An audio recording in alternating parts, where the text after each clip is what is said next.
تو ایک بات یہ ذہن میں رکھ لیں. اس کے بعد پھر آگے ایک بات یہ آ جاتی ہے کہ کیف کان بدء الوحی. یہاں لفظ پہلے آ گیا وحی کا کہ بھئی وحی کی شروعات کس طرح تھی. تو یہاں تھوڑا سا پہلے میں یہ عرض کروں گا ترجمہ کے غرض بتانے سے پہلے یہ عرض کرتا ہوں کہ یہ جو وحی کا لفظ ہے اس کی اصل میں لغوی معنی کیا ہے اور اس کی اصطلاحی معنی کیا ہے. تو لغت عربی کے لحاظ سے وحی کی معنی ہے الاعلام فی خفائن. الاعلام فی خفائن یعنی مخفی طریقے سے کسی کو معلومات دینا. الاعلام فی خفائن مخفی طریقے سے کسی کو معلومات دینا، یہ اس کے لغوی معنی ہے.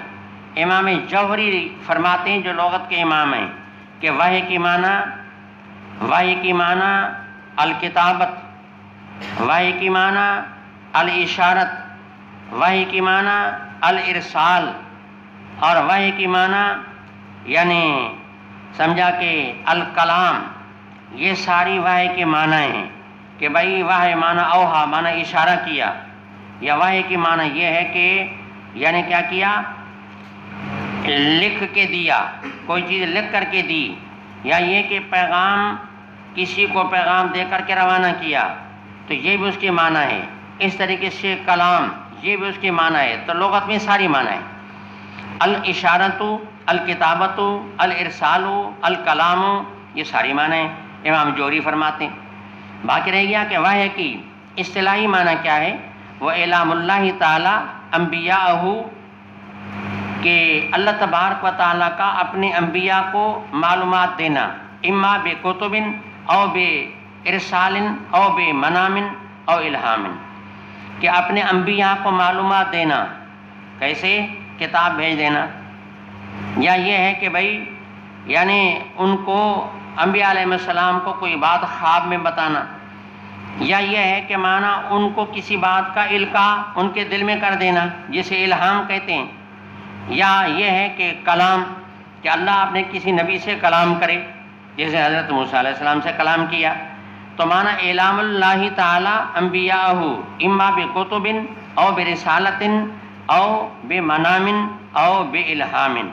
تو معنی وحی کبھی منامی ہوتی ہے، کبھی الہامی ہوتی ہے، کبھی وحی رسالت ہوتی ہے، اور کبھی وحی کتابت ہوتی ہے کہ کتاب بھیج دینے سے وحی ہوتی ہے.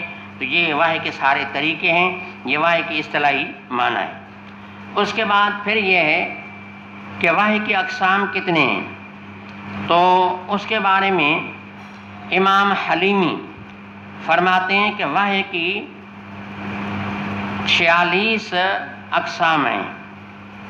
یہ اصل میں ان کی یہ جو بات ہے اس حدیث سے ماخوذ ہے جس میں آیا کہ الرؤیا الصادقہ جزء من 46 جزءا من النبوہ، کہ سچا جو خواب ہوتا ہے یہ نبوت کا 46واں حصہ ہے. 46واں حصہ یہ سچا خواب ہوتا ہے، معنی اس کو نبوت کے 46ویں حصے سے مناسبت ہے. باقی یہ نہیں کہ وہ 46واں حصہ نبی ہے، نہ اس کے ساتھ مناسبت ہے.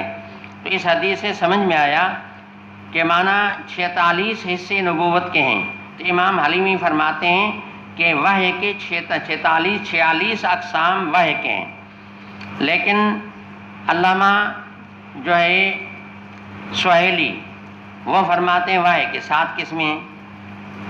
پہلا قسم کیا؟ الرؤیا الصالحہ یا الرؤیا الصادقہ، کہ معنی سچے سچے خوابوں کا آنا، یہ بھی ایک قسم کا وحی ہے. چنانچہ جناب رسول اللہ صلی اللہ علیہ وسلم کی نبوت کی شروعات سچے سچے خوابوں سے ہوئی، کہ سچا خواب آیا کرتا اور اتنا بڑا واضح کہ اس کی تعبیر ہاتھوں ہاتھ مل جاتی. رات کو خواب دیکھتے اور پھر صبح کو منظر آنکھوں سے دیکھتے. تو الرؤیا الصالحہ تو ایک طریقہ وحی کا ایک قسم جو ہے وہ یہ ہے.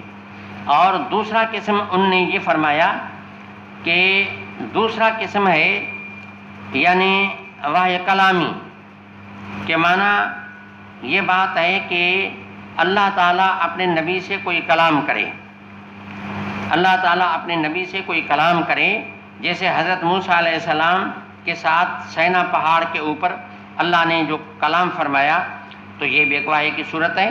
یا جیسے حضرت صلی اللہ علیہ وسلم کو معراج والی رات میں اپنے ہاں منگوا کر کے اور اسی رات میں جو کلام فرمایا، تو یہ وحی کلامی ہو گئی۔ تو پہلا الرؤیا الصادقہ اور وحی کلامی، اور اس طریقے سے ایک ہے نفس فی الرؤ یا القاء فی القلب۔ ایک وحی کا قسم یہ ہے نفس فی الرؤ یا القاء فی القلب، جسے روئی بھی کہتے ہیں، معنی نفس میں کسی چیز کو پھونک مارنا۔ جیسے روایت میں ہے کہ ان روح القدس نفس فی روئی، کہ جبرائیل علیہ السلام نے آ کر کے میرے دم، میرے نفس میں، میری جان میں آ کر کے پھونک ماری۔ تو دوسرا قسم یہ بھی ہے جسے کہتے ہیں کہ معنی یعنی نفس فی الرؤ یا القاء فی القلب، یا اس کو روئی سے بھی تعبیر کرتے ہیں۔ تو تین قسم یہ ہو گئے۔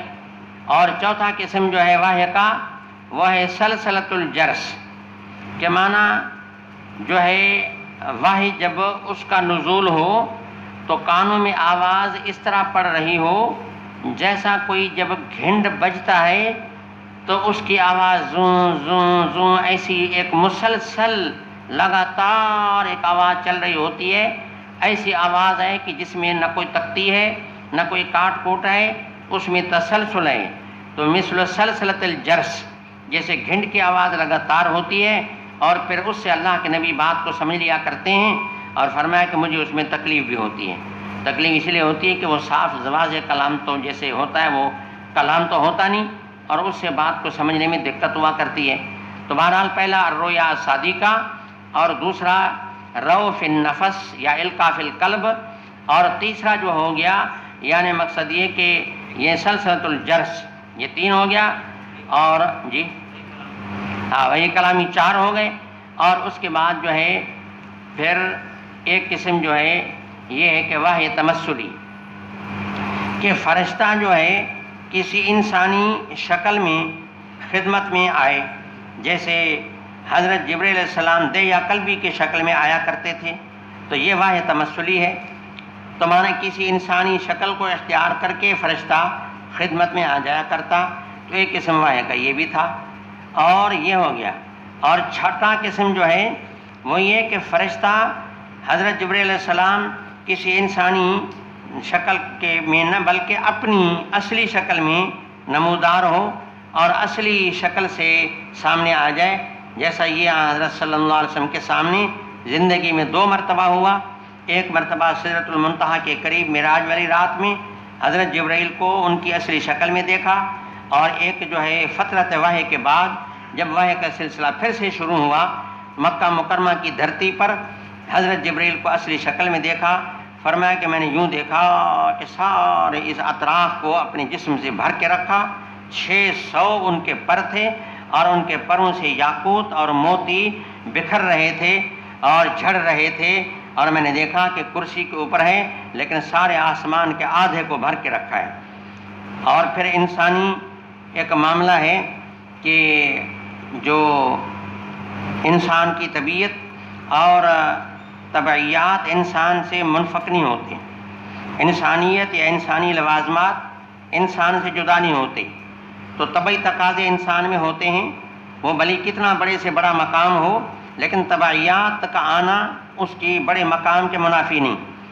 موسیٰ علیہ السلام کے لیے وہ عصا موسیٰ وہ ان کا معجزہ تھا، جب سانپ کا نمونہ ظاہر کیا تو موسیٰ علیہ السلام بھاگنے لگے، تو اللہ نے فرمایا کہ موسیٰ تم ڈرتا کیوں ہے، یہ تو تیرا معجزہ ہے۔